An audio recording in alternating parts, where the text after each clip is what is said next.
Well, and I will say, I didn't know much at all about it until about a year ago. So we'll just kind of dive in here. We're going to cover we're going to be pretty quick. I told these folks like there's no reason to chew up 2 hours, but I am happy to talk about this stuff all day, every day. We'll talk a little bit about me. I'm not going to dwell there. An overview on sober living investing.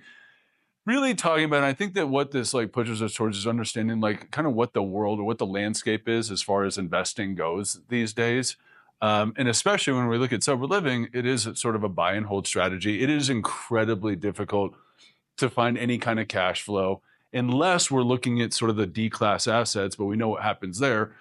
The turn when the tenant leaves, the appreciation isn't there. Like there's no free lunch. Like it just doesn't, that 8, 9, 10 cap isn't that. So hi, I'm Ed. Hi, Ed. Alejandra. Alejandra, nice to meet you. Nice to meet you too. And do you work with Bernice? Yes, I do. Okay, that's fantastic. And are you an agent as well? Yes, I am. Okay. We're part of the same team. That's great. That's and who did you say you hang your license with, Bernice? Compass. Okay. I guess that's like all kind of Cherry Creek, or do they have multiple offices now? Compass Cherry Creek. We do have 5 offices. Cool. Well, that's fantastic. I appreciate you all coming. So we'll talk about a little bit of overview on what it is, the new world of investing, key differentiators, and that's what makes this, in my mind, very attractive. It's just binary. It's just like over here it's this, and sober living it's this. Pro forma and returns, and keys to success. So jumping right in, my personal background, I'm from Littleton. I got a BS in finance from CU. I got licensed shortly after graduating from school, and that's all I've done, and that's all I'm going to do. I like it most of the time. I run a medium-sized team that does a chunk of volume. We're out of Lakewood. I like brokerage, but I really believe that wealth is built through owning real estate. I really like the fact, and something that I did earlier in my brokerage career, and we kind of still do now, is we can build our own or make our own market when we're dealing with investors, which is really nice. We don't have to worry about the sentiment of a first-time home buyer. That, of course, is part of our brokerage, certainly, but we do a lot of investor business as well. And then as far as investing, I did my first fix and flip in 2009, and I thought I was set for like 2 years after making $17,000. And that burned up pretty quick. But I had been pretty busy in the investment space since then.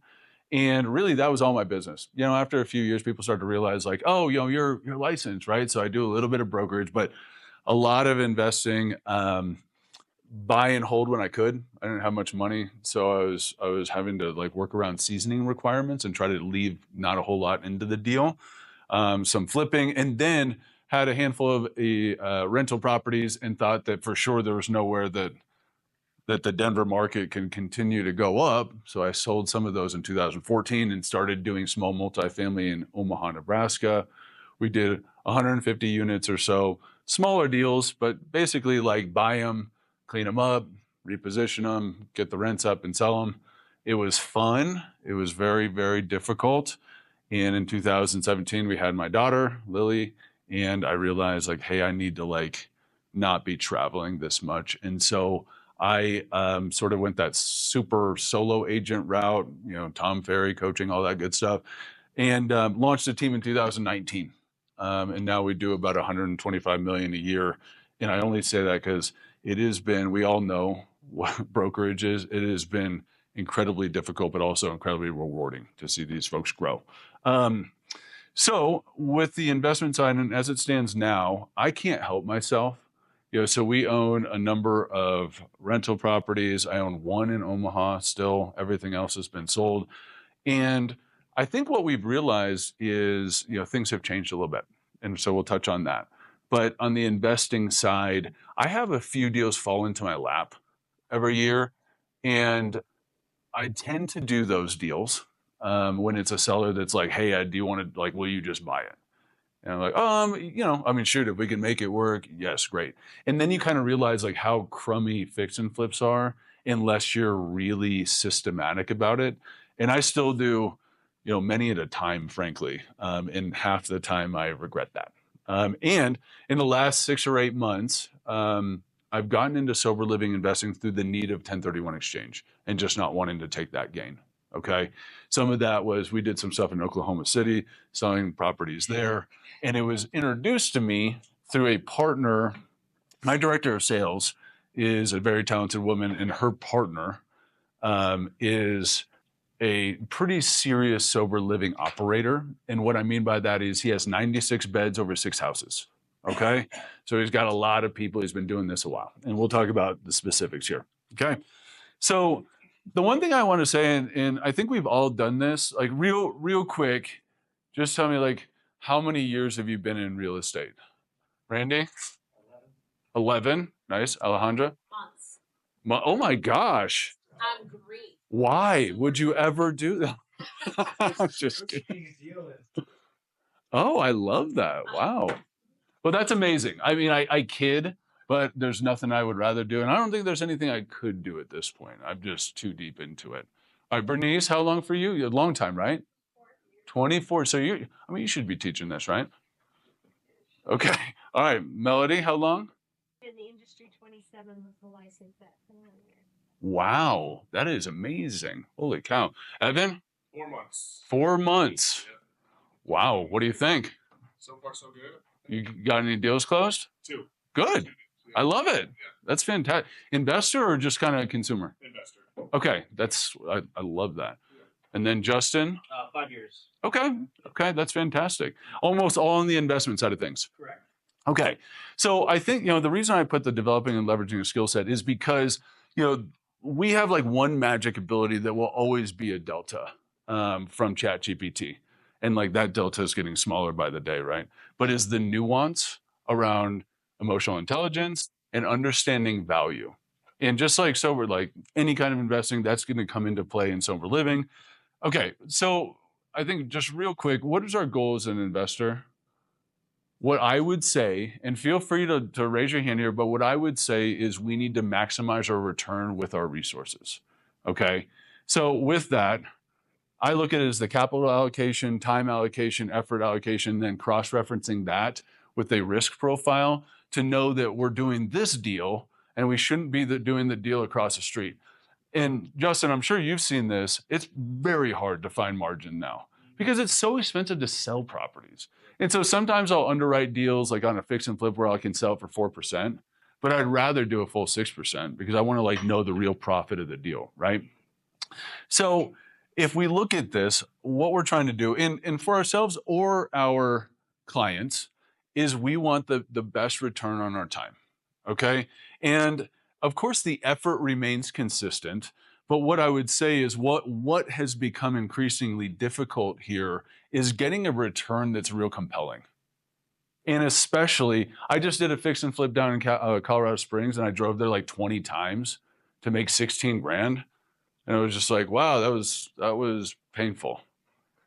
I'm glad I'm not negative, but like, do you want to do 10 of those? Or do we want to put our mindset, like, or put our time and resources towards brokerage? And I think, all of us own our own business here and trying to figure out, like, where do we get the best return? Like, whether that's happiness, fulfillment, money, it all kind of ties together. I mean, we're in this business to make money, to create freedom and things like that. So I found myself in this position where I'm looking and I kind of have to 1031. And I'm like, there's just nothing compelling in the idea of going out of state. I don't want to poo-poo that at all, but it's difficult. And like, then you're really reliant on an operator or property manager. And let me just save you the time. No property manager really cares until you get to a certain amount of properties. So especially on big construction. Okay. So we're clicking to the overview of what sober living is. So here it is in a nutshell. This is very simple. Okay. And of course it comes alive in the field and it comes alive through the nuance of it. It's very easy though. Okay, so what is sober living? We're going to talk about demand and industry trends, investment landscape, and key components here. So what is it? What we're doing is we're not renting to all these people. And what I mean by people are they are patients and they come usually from a clinic. So when we hear about like the 28 days or like going to California for 30 days, these people that I'm talking about in the sober living investing world are coming from that, okay? And there is somewhat of a mandate, um, ideally, but also to like get funding and things like that to go from a clinic to a sober living environment. And with that, there's all sorts of programming within sober living, rehabilitating people, understanding social skills. You can imagine that there is people that are pretty far out of whack in this world. But the key here is we're not renting to them. They're considered patients, so they're not sublessees. They are patients of the operator. Okay, so we're trying to find, or really operators are looking, and some of them can purchase. Most of the time, these operators are coming from this environment, and they go through the clinic and they go through the sober living and they go, wow, this is really really good. I mean, like very profitable potentially. So a lot of times they are sober themselves, which in my experience has been a very good thing. We are going to have a feeder either from the clinics, or you might have a family member. Like, I mean, like all jokes aside, talking to my operators, they're like, hey, Christmas is a good time for us. Or actually like 3 days after Christmas, after Uncle Joe has destroyed the holiday season for many people. Yeah. Oh, this guy, the tree trimmer? Yeah. For sure. Yes. Absolutely. Absolutely. So, in a nutshell, we have the operator. The operator is probably not going to live there. Okay. We have 2+ people per room. And we'll see that a big driver here is having many bedrooms, because the more people paying rent, the more rent they can pay to us, right? Usually this is on a month-to-month basis, but you'll have people that really like sink into this. And it is like their lifeline as far as people fighting that battle or maintaining that battle of being sober. So like there's people that have been there for many years. The people that are good in the houses in many cases will become a house manager. The house manager will have their own room, okay? And in many cases, they're going to be either subsidized on their rent or they're going to get a free rent, free room. And they may even do some of the programming as far as like how to manage a checkbook, things like that. And all of these programming, a lot of this has programming codes that can be billed to Medicaid.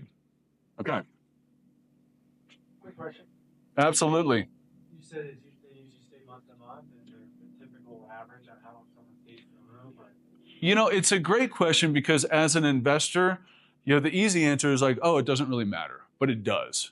And especially if the operator hasn't done it for a while, and so we're both sort of blind. I think it's easily 6 months. If I had to guess, it's not like an in and out in 1 month unless they get kicked out. You have to imagine there are weekly chores. There's a curfew. There's no women in the house. And of course there's sober women house. There's everything. Okay. That's a guess, but I could get clarity on that. My sense is, so Matt is the operator that I know very well, and I don't do any houses with him, but in his experience, and because he has 96 beds, there's always people in and out. And that's just part of the job when you're at that kind of volume. Okay. 96 beds against 6 properties, 6 or 7 or 8. Yeah. So you have house managers, you've got, it doesn't just happen. And so of course, what we're looking at is this operator is taking a delta of what they're paying us versus what they are gathering in rent. Okay. So demand and industry trends, there's a lot of segments here. This would be in the same realm as halfway houses. There is sober living, like AA. There's narcotics.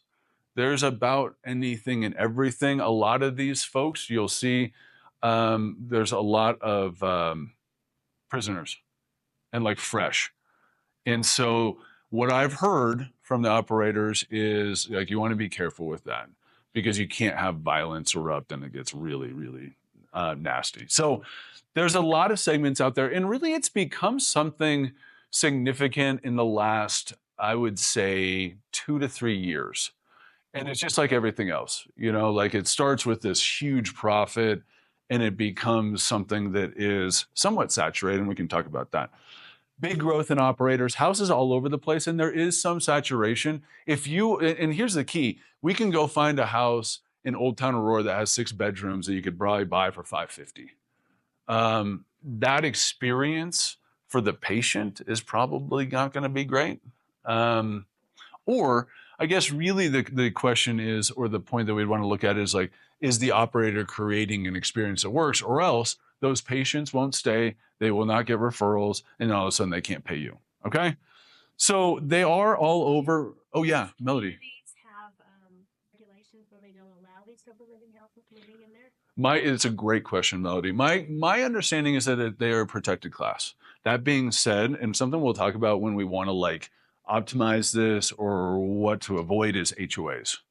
HOAs and neighbors that aren't understanding can be extremely difficult. And HOAs, although this would be a protected class, they can make life extremely difficult. So there's, you have a lot of cars. So part of it is trying to find something that works for the operator, that works for us as an investor. What I've noticed is you have them popping up all over the place, but they really exist, or there's a lot of demand on the west side. And of course, it's great because the west side is near the mountains and stuff, but it's also quite a bit more expensive. So we would just want to be careful as investors, understanding that there is demand.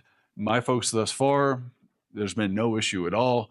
But I know that there are certain parts of Aurora, probably certain parts all over the metro area, that there's a saturation of houses, and then it kind of like hurts the neighborhood, and then the neighbors are really opposing. So you just want to go in eyes open. Okay, there is strong demand, and it's a sad thing, but it's true, and it's never ending. There are people that need this all the time.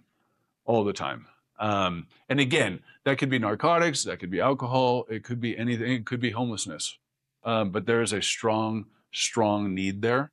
And what I've seen, at least in my experience, is I can feel very good about this because they're not gouging the patients. Most of the time, the patients aren't even paying. It's family members, it's Medicaid, it is grants, things like that. We do need to watch the funding really carefully. So 5 days ago, the federal government cut off $250 million of Colorado aid for this. So if you've got an operator that relies heavily or all they do is subsidies, they're going to be in deep trouble. I haven't heard any issues from my folks, but I kind of maintain a pipeline of operators because I've found like that's the bottleneck here. And those guys, I've had two say like, hey, I need to hold off. I think it could be an opportunity. I just need to like hold off and see what happens here. Because if the funding goes away, then nobody can pay. Then you're like almost evicting. It is not an eviction relationship though, because it's a patient, or else you could imagine like it would be impossible. Okay. All right. They are popping up all over. We need to watch out for bad characters. As far as like the landscape of investing, it is blown up. And it's like a lot like the marijuana industry. Like in the beginning, people are making a lot of money and then it gets saturated because everybody wants a piece of the pie. It's the same way with 2020, 2021, very opportunistic sellers versus distressed. Okay.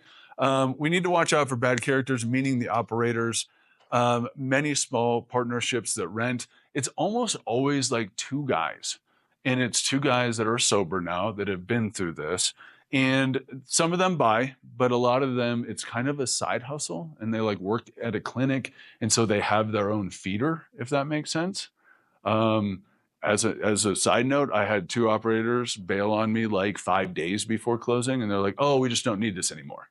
You're like, well, I identified this 1031 for you. But hey, like, what are you going to do? And I was happy to say that we were able to fill those. Okay. And then there's a few large outfits. There are big clinics across the metro area, and they're being sort of bought and sold because it's a very real and defined market. It is obviously a business, as is this, but this is a little bit more gray because obviously it's happening in residential house. And you don't have a whole lot of barriers to entry to run something like this.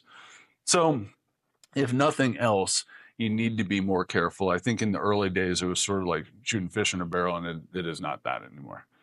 Okay, key components, very simply here. The operator is incredibly important. The property is incredibly important. And the neighborhood is incredibly important. Those last two kind of work together here. So I want to talk, and then we're going to come right back, don't worry, but real quick about the new world of investing. Justin, it sounds like you're pretty active in this, so you probably see this. there's more competition, there's more friction. It's very hard to systemize investing unless you're dedicated. Who knows New Western? Yeah, they figured it out. They do a lot of business, but it's hard to systemize. In the buy and hold investing, then and now is very different. So more competition. When we get easy entry, we get mania, and mania drives down returns. We've all, I mean, if you were investing or know of investors, we've all heard of self-storage. We've all heard of short-term rentals. Um, it is a mania. Multifamily. I mean, multifamily has taken such a big hit because you drove cap rates down to 4%. You know, and then the debt environment changes. You can't even cover your payment now. Okay, so there's certainly more competition, and this is sort of this overarching idea of what really pushed me into looking at this, and it was very serendipitous of connecting with Matt, who has those 96 betting. He's like, "Hey, I got two guys that I would trust to put in touch," and from there we go, right? And again, I think these days with the Zillows, with the access to information, most markets are efficient. Denver, the metro area is so incredibly efficient. If you see anything hit the MLS that has any kind of juice in it for a fix and flip, you got 12 offers, if not 20. It's hard. It's not impossible, but it's hard. And so that's what creates these issues and like, what am I doing here? And then you see, I mean, of course it's volatile, but we see the stock market taking off. You're like, what is the best use? Again, with time, capital, and effort. Okay. More friction, everything costs more. Good labor is very hard to find. Tenants' rights have evolved. I don't know if you've dealt with this. It is, I mean, I want what's right for tenants, but holy cow. I mean, I can't get tenants out, even if it's amicable, you know, and part of that is there's so much distress right now. You feel bad, but like, you know, if you're month to month, you have to give 91 days. It is very difficult for an investor these days. And a big part of that is if you say you're going to take them out to sell, like you have to sell or you have to take it off the market. So things have evolved a bit. Good labor is hard to find, right? And then everything takes longer. You know, I try to avoid Denver for the most part as far as doing flips and things because getting permits has just become ridiculously hard. And of course, unless we're very, very flush, paying 12% or 10% on our money, it gets very expensive with short-term money. Okay, hard to systemize. What I find is it's really tricky because whether it is a buy and hold or whether it's a fix and flip, you've got, when the good ones hit, they go so fast. So it's like, oh, I don't care if you're at dinner.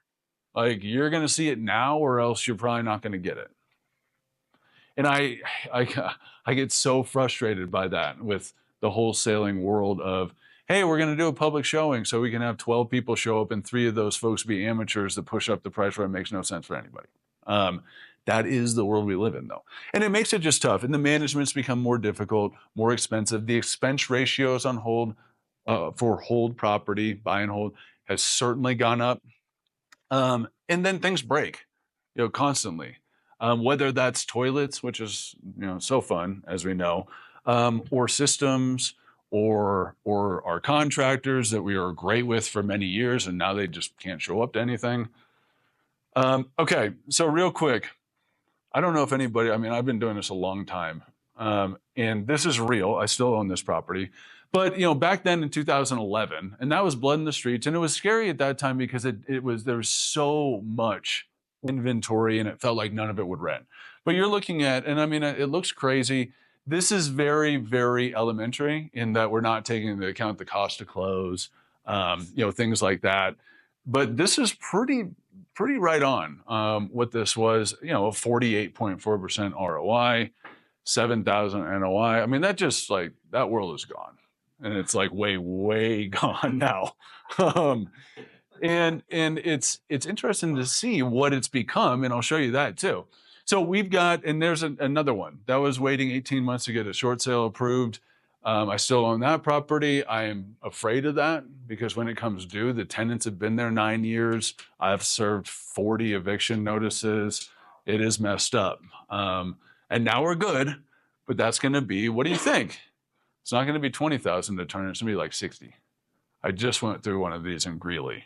And so what does that do? I mean, at the end of the day, we just need to be objective, right? All that does is it's going to now have an impact on my return, but it's also going to have an impact on my resources because I have to drive over there 5 times, even if I've got my guy who, like, I'm very, very happy with my contractor. But like, even with that, it is going to hurt that return. And then we ask ourselves the same question: where do I take this? Or am I going to spend 50 grand to turn it and get it ready? And is it going to just happen again? And these days, I think the percentage of this experience has gone way, way up, unfortunately. And that's not to say that like tenants are bad. It just has gone up. People have more distress. They know how to work the system in certain cases. And so it just brings up the question, what do we do? So here's the new, like, this is the world now. This is down in Parker. I bought this in 2024. It rents for $2,995. It took a while to rent it. You can see, I mean, what an awesome thing. And that's 25% down to lose about $9,000. And I mean, also the repairs, we used to put $50 per month per unit. That's just not right. And of course, one furnace, whatever, we can call it a capital expense. Hopefully it is. It can be depreciated. Or else you're going to blow away that repair budget as well. Okay, so negative 8% on that one. And now we have Glenwood, and negative $6,000. So that's a $500 a month burn. And that's a negative 5.1% return. Again, very simple, but this is the world and this is like real. Okay, I have 2 more of these that I got last year. And you would say, like, why would we do that? Like, that's absurd, right? Like, I mean, that's just like dumb. And those weren't even 1031s. The reason I did that is because us in this room should have a magic power in understanding value. It gets a little scary with the volatility that we're seeing to guess about appreciation, but understanding value. So those properties that I just showed you, I could have flipped them right then, but I like those, specifically those are located in areas where you're seeing a lot of upward pressure on values. You know, like that, the one we just looked at is in Lafayette, and it backs up to Boulder Open Space. So it's like 1 of 1. So why would you carry it with like losing? I mean, it's really like more. I mean, I looked at my books, it's like $1,000 a month loss. Depreciation, long-term gains, but it's not the vehicle for cash flow. It just isn't. It's another thing. And if we start to see, which we probably will or are, you know, especially if we slip into a recession, that we can't count on our appreciation, now we have like a big problem. Because there's unless we're going to be highly speculative or get lucky and fall into a fix and flip, it's really hard to figure out where we want to put our resources, right? So now we're back to the sober living. And in a nutshell, this is what it is. The lease term, what are we doing on a normal one? A year, maybe 2 years with a small escalation. All of the sober living, I have 2. I'll have 2 more in a couple of months. I've got the operators for those, and I'm just waiting to 1031 stuff. 3 years is what they want. Okay. And they want a right of first refusal to buy it, which is great because I know I'm going to have to fix it up. And we have to know if we have 12 people in a house, it's heavy use. Like it is. But the best part of this is with our maintenance expectations, with heavy use, they know it too. They don't call me for toilets. They don't call me for anything. Both the properties I'll show you, I mean, absolutely, those properties, one of which I put money into finishing out the basement. You know, you're making sure that everything is synced up, but really capital expenses. You know, one of them I replaced a furnace when I knew I had to, and I got a credit to do so purchasing it, okay? We get that first right of refusal, and then the X factor here is the rent. So the properties that I'll show you, coincidentally, very bizarre, but coincidentally are 3 blocks away from each other in Denver on the edge of Lakewood, and they are rented to 2 separate operators. They know each other. This world, they all know each other. The rent on these, on Zillow or whatever, you know, I find like most of my stuff is renting on Zillow these days. Like Craigslist is sort of fading.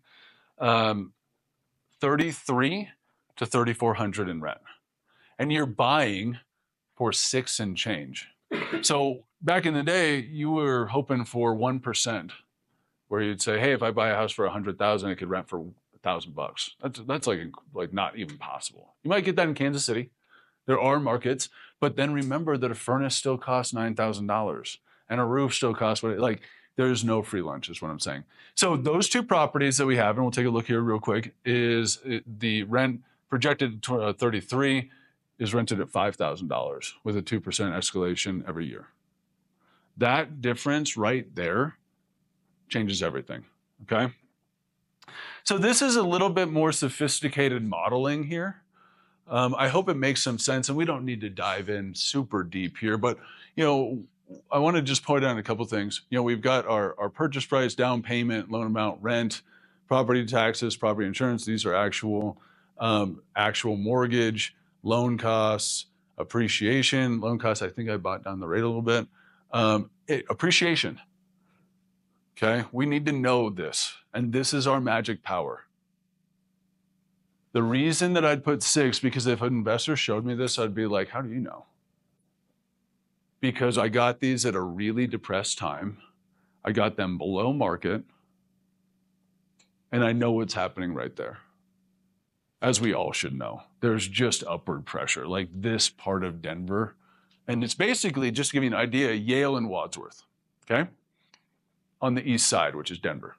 So we even get down to the point like, hey, what's it gonna cost me to fix up? $50K on the out. Like, we're not gonna list it as is, it's gonna be destroyed. It's not gonna be like gross destroyed, but it's gonna be new floors, new paint, probably new baseboards. I mean, it's just gonna need some love, right?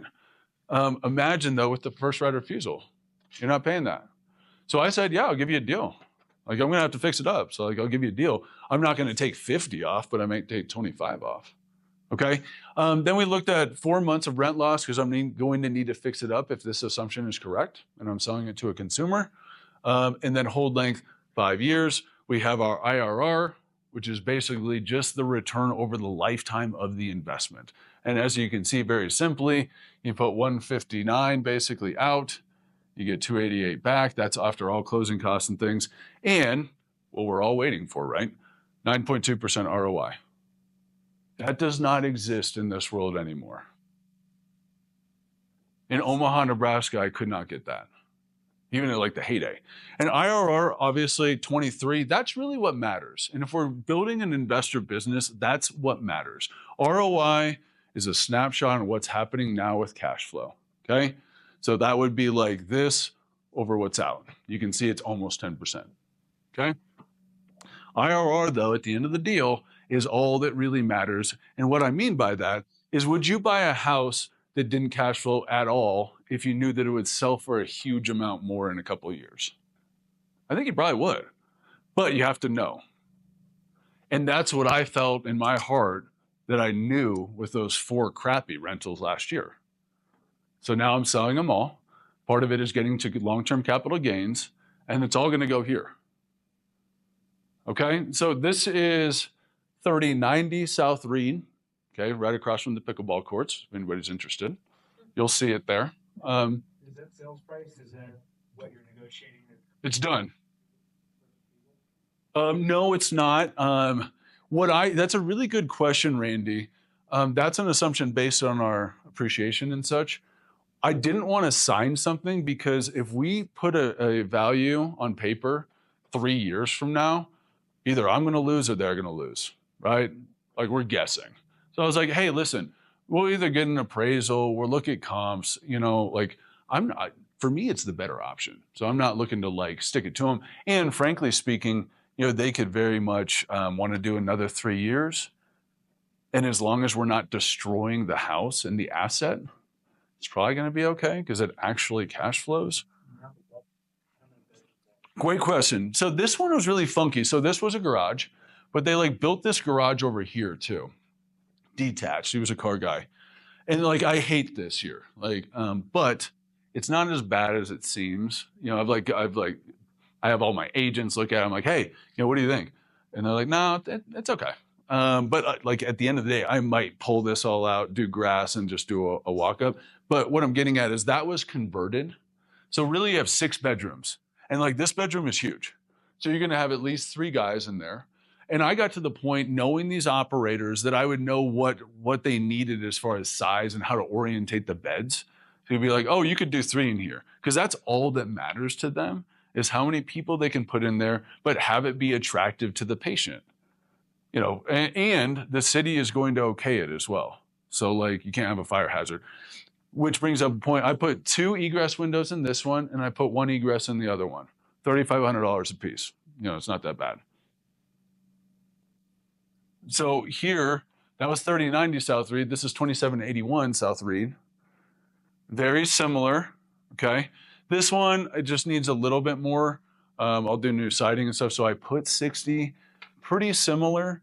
My hope, and you know, I know that I might sound crazy, but if we have one ability to understand value and where it might be going, especially in micro markets, you know, communities and such, you know, that if this goes to 7, it's very sensitive here. It's not going to do anything from our ROI perspective because this is the number, no matter what, and this is the number for sure.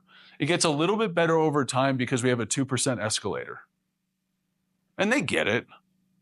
And one thing we'll talk about is like that 5,000. There's operators that'll pay a lot more than that. It might be a little sketchy, and there's people that are not willing to pay that.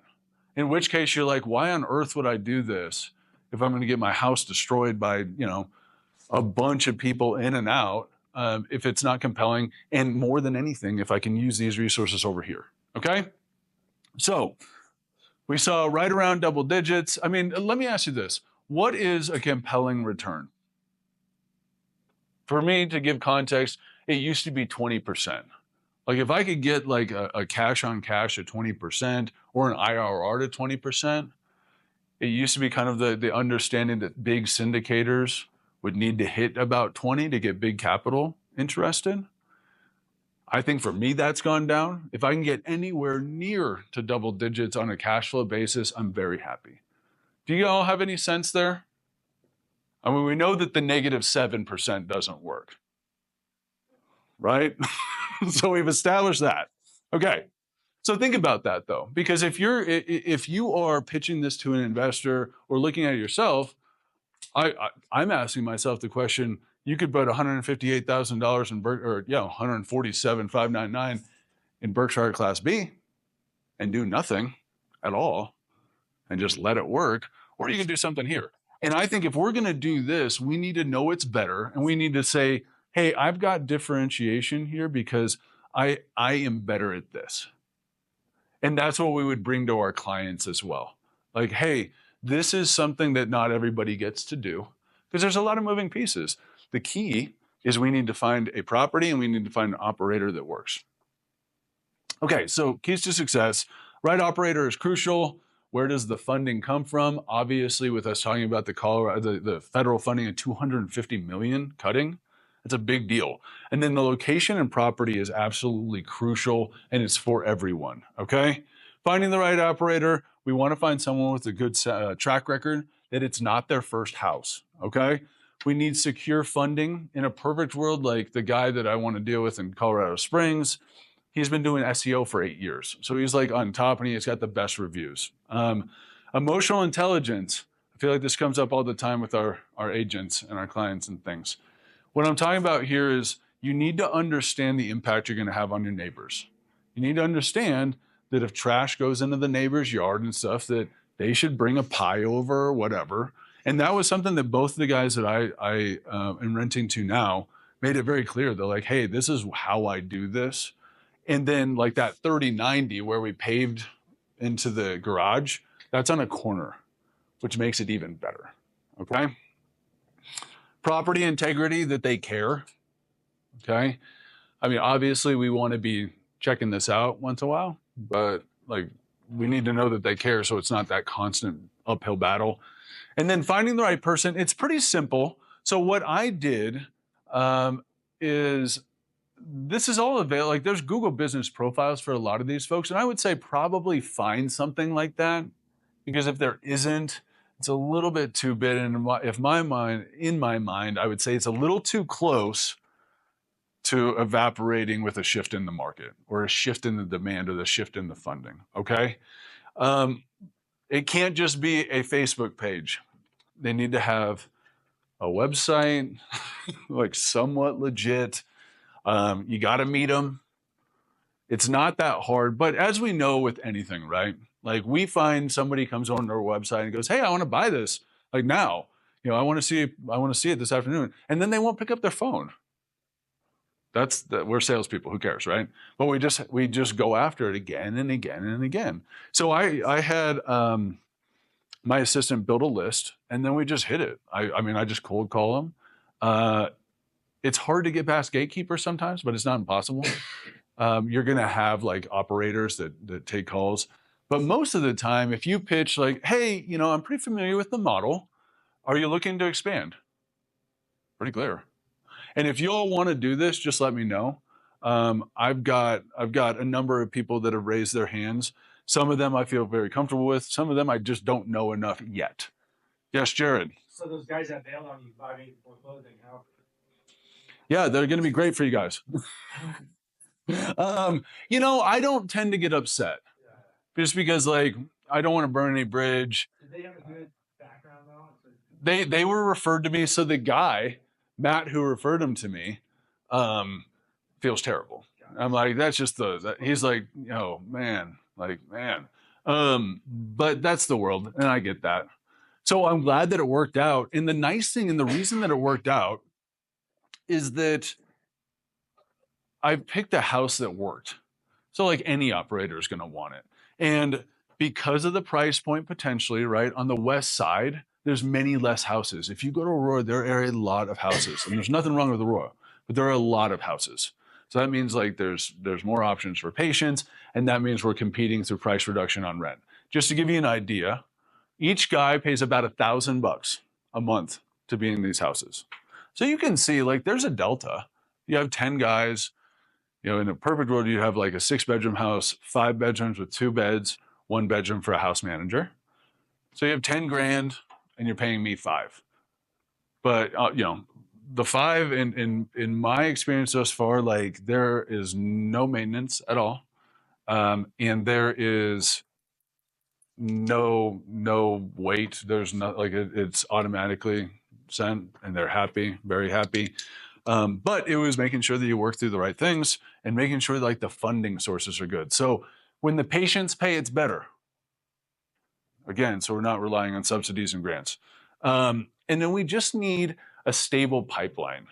And a good operator is going to like have this thing, like we all have a pipeline of like, hey, here's who gets it next. Here's who showed interest, and a systematic way to fill and get rid of folks that may not be a fit or are just moving on, right? Okay, so this is the X factor of like the whole thing, okay? We need the property, and this is where it's tricky because we have some competing interests here with the operator. The property must be near employment and transit, okay? So like walkable to a bus stop. Some will say 15 minutes, but like walkable to a bus stop. A lot of these folks don't drive. Okay. We need to be aware of HOA and neighbors, just like we talked about. I don't care so much about the neighbors because I feel confidence in my operators. I do not want to start a war. I'm not trying to make someone's life worse. We need 5 bedrooms at least. If you want to hack, just look at the stuff that doesn't have the basement finished, because you can go in and finish it. Okay. Multiple living areas is a plus. So most of the time, that's just natural with a house. Like you're not going to have just bedrooms downstairs. Usually, you're going to have a rec space.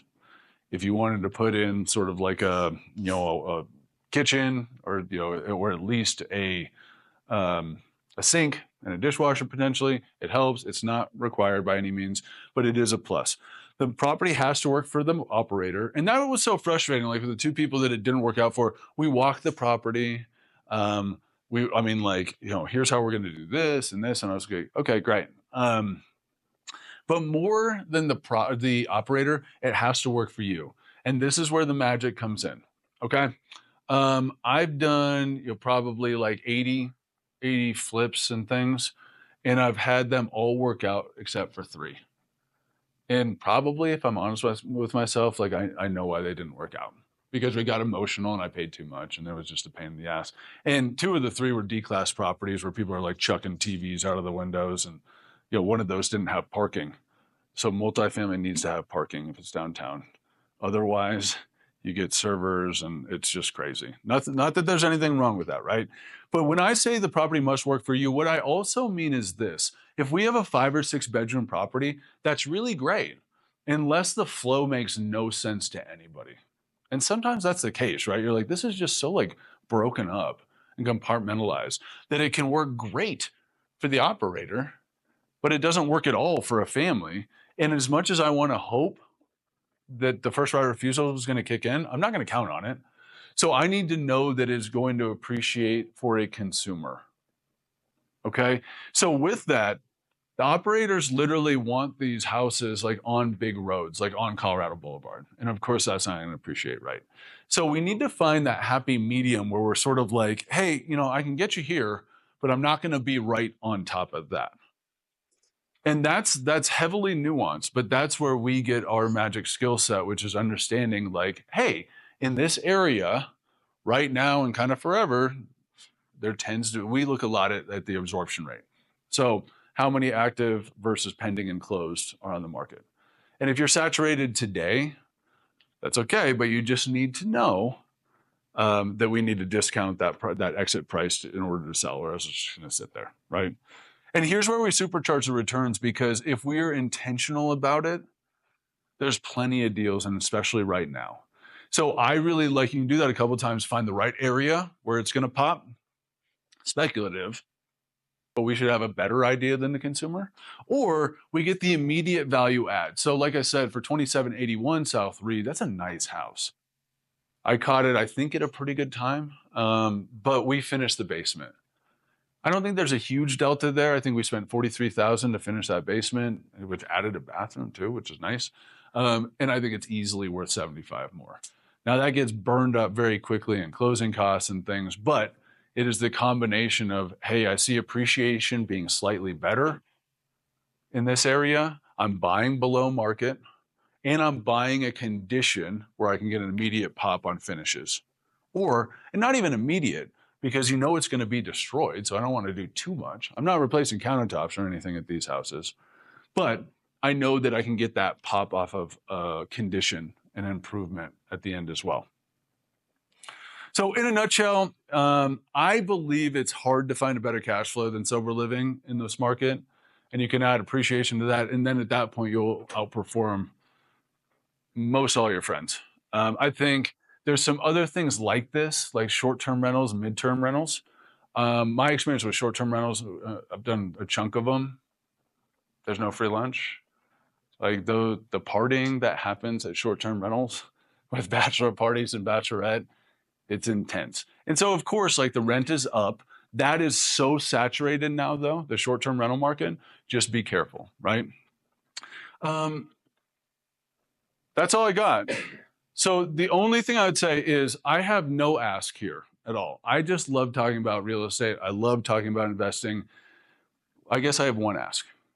Would you mind if I provided value? My team and I rely heavily on reviews. And you don't need to pretend I sold you a house, but if you feel like I added value, I would love a 5-star review. And I'd be happy to give you a 5-star review as well. And I mean it. Any questions? Yeah, Randy. Example of the things for the living occupants. Well, because the occupants aren't actually tenants, it would be affecting the operator, that relationship. And in my mind, all that means is we need to pay really close attention, because as soon as we go month to month, it requires 91-day notice, versus just ending at the date that we all agreed on. So if they have a bad occupant in the home, they're not required to give them 90-day notice? No, absolutely not. And that's a key thing, though, or else you would it would just go down in flames, right? Nobody would ever leave. And that's a really good question. And that was part of the reason that I felt good. For one, I don't have to deal with this. I have skilled people dealing with it. And number two, we're not tied to those. Bernice? Sorry, Justin, I'll come after you. So you're saying that roughly charges went about $1,000 a person. Yeah. And then Is that also being subsidized by the government or the rental amount to the operator is the one that is? It's a really good question. It's one and the same. Okay. So that patient is responsible to pay $1,000 a month for their bed. You know, it's not a room, it's a bed. In certain cases, Medicaid will subsidize that. In certain cases, it's going to be federal grants. And in certain cases, it's just going to be family members where it's like mom or dad.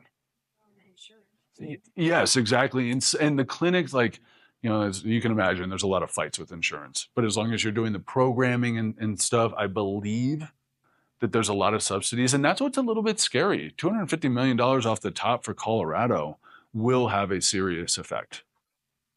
So yeah, I hope that that's helpful. I mean, yeah, because it's just trying to understand as we're getting into the Saturday DSR loan, Yes. and that's why probably becomes to understand better because finding different venues for our investors to invest where it's like you said that it makes financial sense. When DSCR, you could still cash flow, which is nice. So then, if I go to DSR loan from this one, is there already houses that are already set up as sober living that are for sale on the MLS? And if so, how do you find them?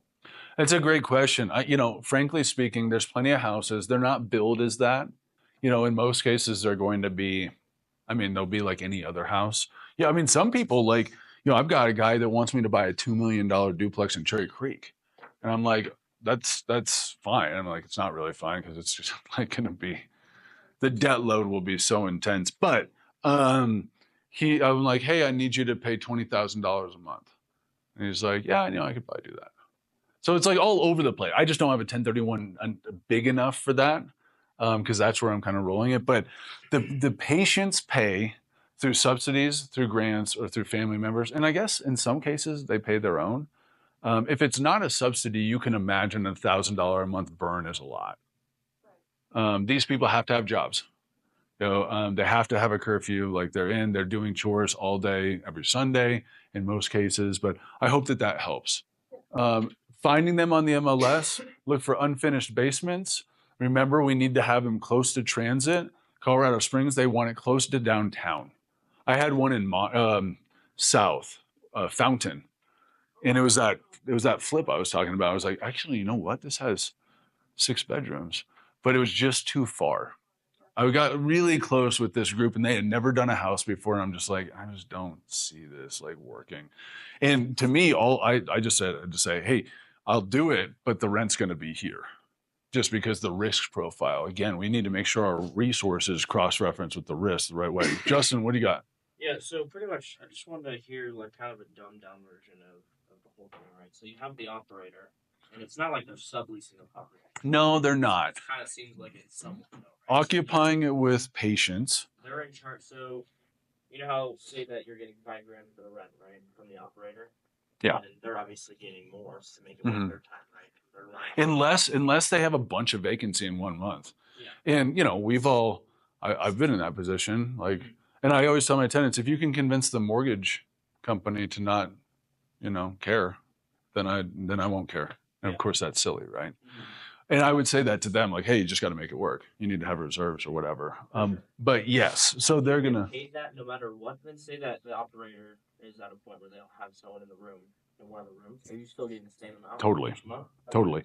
So if we look at it like as simple as possible, like somebody could just like say, hey, I need this like big house and I'll pay you $5,000. And I'd be like, wow, okay. Like I don't really care what's going on.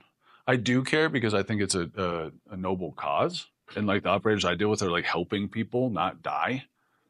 If these kids go back into drug addiction and alcohol addiction. A lot of the time. And what if they're doing meth in the house? Meth is still They're out. there. They're out. And that would destroy the house, as you know. So I'm like, how do you protect that? Because they could be smoking in there without someone knowing. Well, and you're absolutely right. I think part of it is like there's a reason that they're sharing rooms. Like that you're not going to have one person in there like for kind of that reason. The ones that I deal with now are alcohol. And I think with alcohol, it's sort of like everything to an extent. A lot of heroin stuff. opiates, as you can imagine. But there's a close eye. That's why you have to have a manager. They're outfitted with cameras throughout, and you share rooms. Um, I have not heard of that being an issue, like within my network of people, but I know that it has happened. Well, yeah, exactly. But we don't want a meth house. Yeah. So it obviously all comes down to having a good operator, right? I like 1,000,000%. And like there was like 6 3 or 4 years ago, and now there's like probably 100. And there's some people that have bad reputations.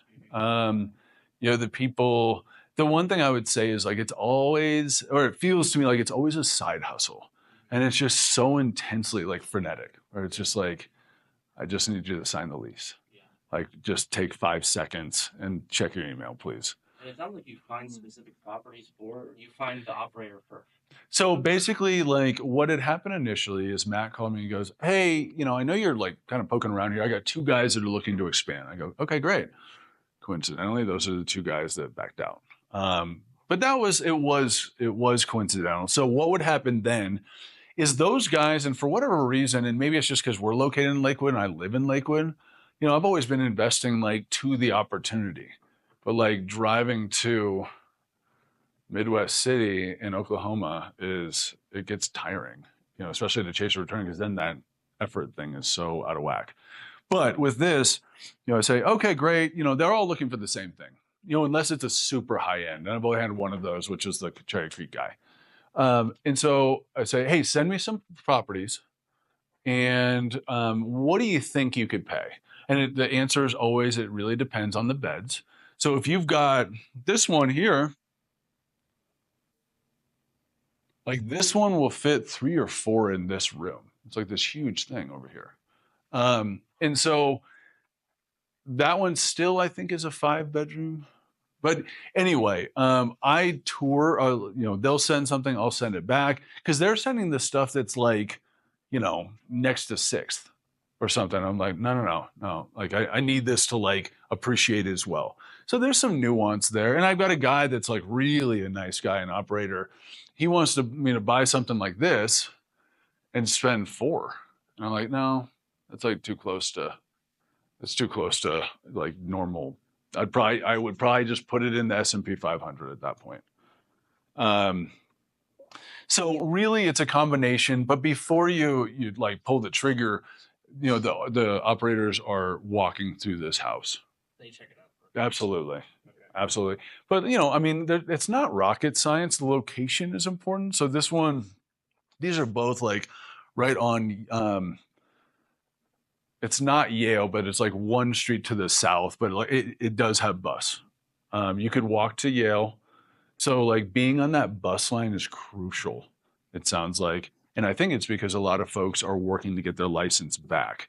In Colorado Springs, like they wanted me, I don't know that geography well enough, but like we looked at 3 houses and they were all on busy streets, and it was just like, this isn't going to work, like unless you want to give me like a big down payment, on that first right of refusal, which is just silly.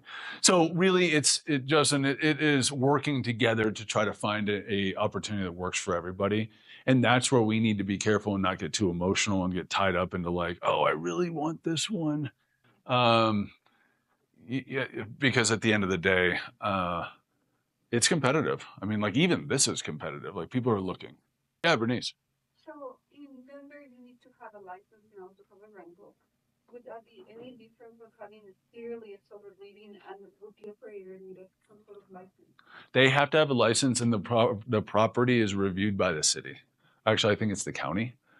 So that's why I would never put somebody in a non-conforming bedroom. But like, egress was like, hey, we're doing these.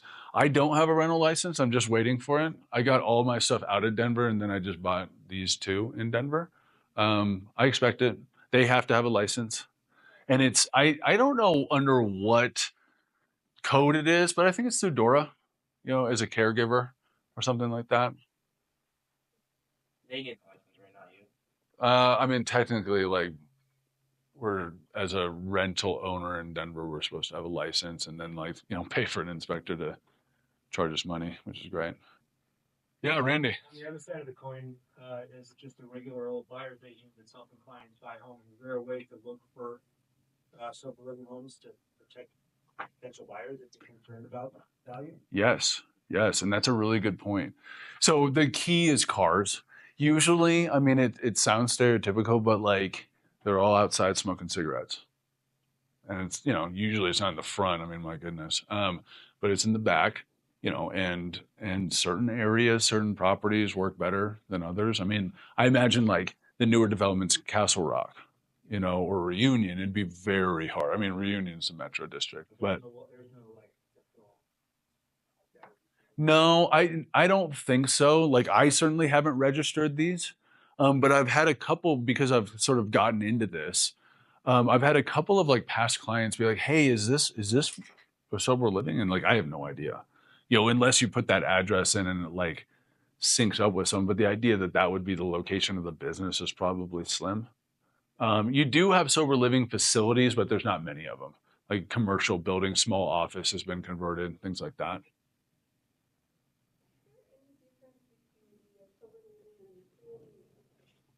Denver, just like communities with homeless, including when the kids that are 18 and older, because 18 they get kicked out of their Like, shelter. oh yeah, And so is there any like different category for sober living? Clearly have a great home, and the young and with the government can subsidize less or more in a different category. And if you buy a house in Cherry Creek, the rental amount I would imagine would be higher for that. I mean, so clearly the location not only will have to be a big component, but also probably a neighborhood. Would they be segmented in yeah. certain neighborhoods? The not so nice because you can get a better return. There's like saturation.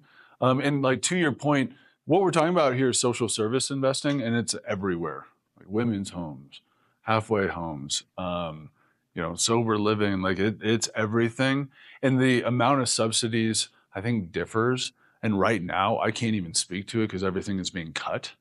But it's everywhere. And they will all pay a premium on rent, but it's just like how high will they pay? So like I tried with these guys, I tried to get 5,500. Just like, hey man, like this is costs a whole lot more, and that's what they could do. I just said I have to have a 5 in front of it. And then you get a 2% escalator, so it goes to 5,100 the first year. Cherry Creek, what's interesting is like you're gonna get $1,000 from the subsidy per bed, I think everywhere. Colorado Springs is a little less. And I think it's like tied to income limits and things with zip codes. But to that point, the Cherry Creek thing works. I believe of what I've garnered, it works when you have like the patient themselves or the parents wanting to spend extra money for a higher elevated, some of those clinics or treatments are like, 100 grand for a month. So it's those kind of folks that just want that type of thing.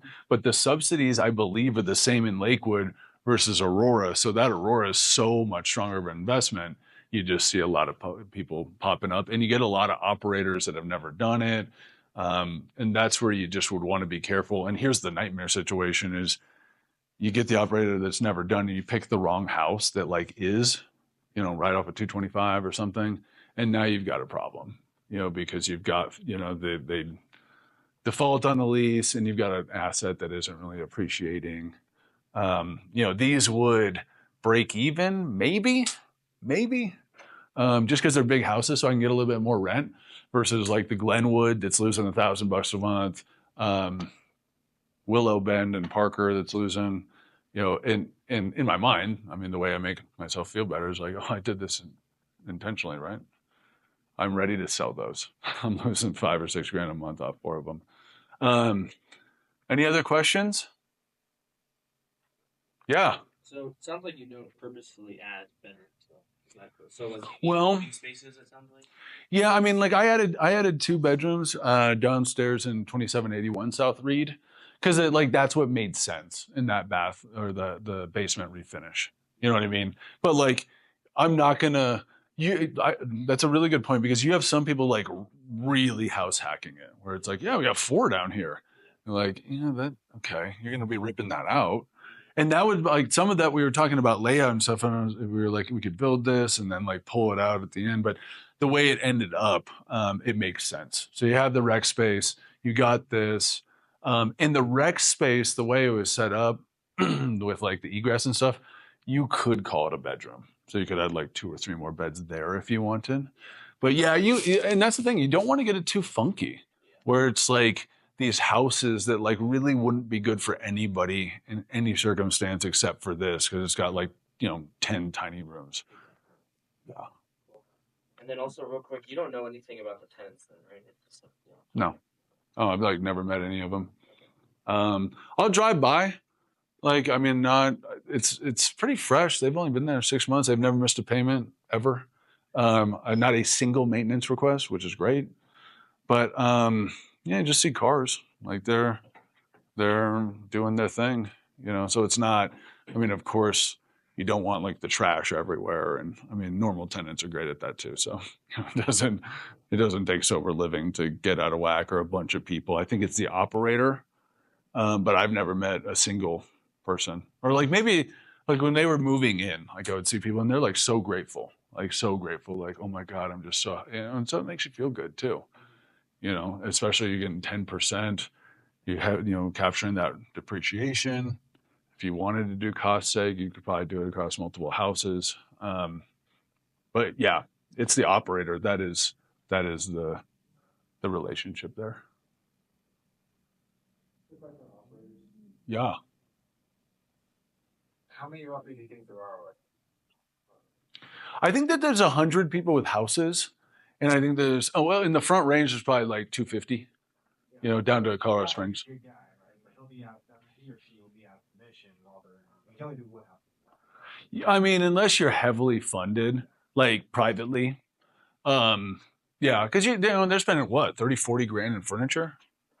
Easily. It's always the same thing. It's like these Amazon orders. We know exactly what the twin bed, and like people want to be sharing a room in a tiny twin bed because it's like their comfort blanket, and it's like been what allows them to remain sober. And Melody, you're right. The failure rate is high, and it's sad. Like it's high.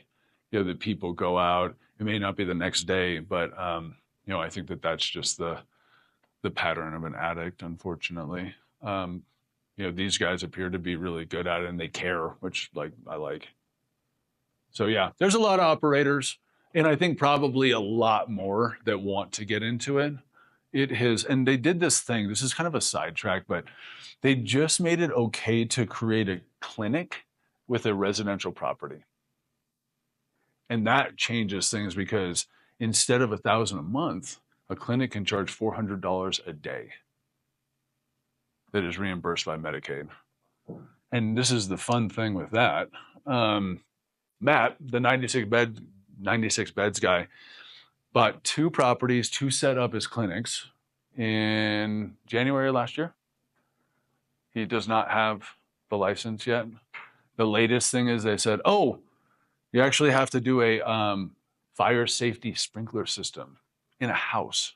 It was 30 grand a piece. And of course, now you're getting to the point where you're like, this is nobody, like the consumer doesn't even want this. So, I mean, he knows his stuff better than anything, but the clinic thing, like, I think that's a big part of like why people are getting into the business. And again, it's everybody that goes through it and they're going like, what? I'm paying this? Like, what? So I don't even know the ins and outs. I don't know how much they make off of that programming. I know that it can fail though. It's not like funny money. And when I push hard, I couldn't get it above 5,000. Like I tried hard. And now, like the guy I'm dealing with, like he wants to pay 4,000 instead of 5,000. And it's just because he only has one house. He's an older guy, 27 years sober. But I'm just kind of like, this is what it takes. And I think this is what it's going to take with about anybody. Unless they convince a normal type of landlord and just go, hey, is this okay? And you can imagine that landlords can get really sideways, especially if they're not made aware of it. They just, nobody's going to be happy in that situation. What is their vacancy rate? 0. But that's the operators. Yeah. So it's a good question. talking to Matt, basically what he said is like, on every house, if I've got 10 people in it, I've probably got 8 people every month. On a good month, 9, maybe 10. On a bad month, 5. And so like he works for a clinic. And so it's a big clinic. It's like Mile High sobriety or something. And that clinic like feeds him patients. But otherwise, and especially with that 250 ending, you just want to be really certain that like that operator has the pipeline, or else like the whole thing crumbles down. And again, if you didn't pick the right house, then it's like a nightmare. We ready to jump into sober living investing? Let's do it. Well, thank you all for being here. I really appreciate it.